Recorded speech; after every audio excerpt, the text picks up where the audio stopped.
গাছ লাগাইয়া খাও দয়াল বাবা কলা খাবা গাছ লাগাইয়া খাও পরের গাছের পানি।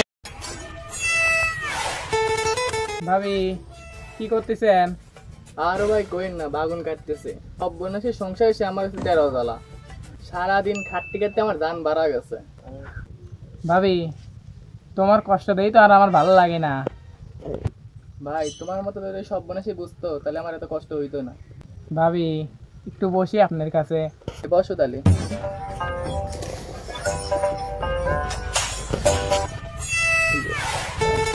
ভাবি কাছন তো আমার একটা কথা শুনেন আপনি। কি কথা ভাই এমন হাত দিয়ে গলা লাগবে? আপনাদের হবি না ভাবি, আমার একটা দয়াল বাবা আইছে। সে দয়াল বাবা কি করে কও তো? তোমার তো সওয়াল পাল হয় না, দয়াল বাবা যার হাত ধরে তারই সওয়াল পাল হয়। 5 বছর ওই সব বোনাসের সংসারে একটা বেটা পিড়ির মুখ দেখলাম না।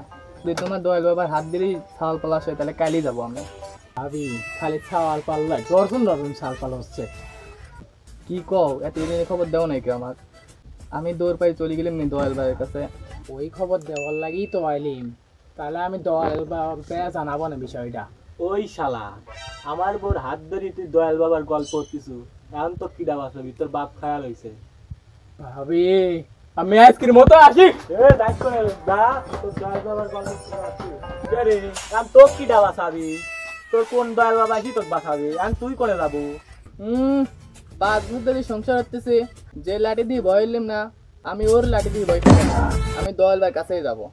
হাত ধরে যদি ছাল পাল পাওয়া যায় তাহলে নেবো, তাও তোমার সংসারে থাকবো না আমি। ওরে শালি হাত ধরে যাতে ছাল পাল পাওয়া গেল না তাহলে সব হাসপাতাল বন্ধ থাকলো না। আর ওই লুচে আসি তো করছে ভুলভাল বুঝাইছে, আর ওইটা তুই বুঝিস দয়াল বাবার কথা করছে সব বন্ড। আসি এনে যা কয় তুই তাই শুনিস। তুই যদি আমার কথা না শুনিস তারপরে যদি ওই বন্ড বাবার কাছে যাস তাই কিন্তু এডি আর আছে যে মাসিলে যাবিলা নে তোর পিঠের বাদ দিয়ে যাবিনি। এডি মাথায় রাইস আর কালকে যদি যাস খবর আছে তোর।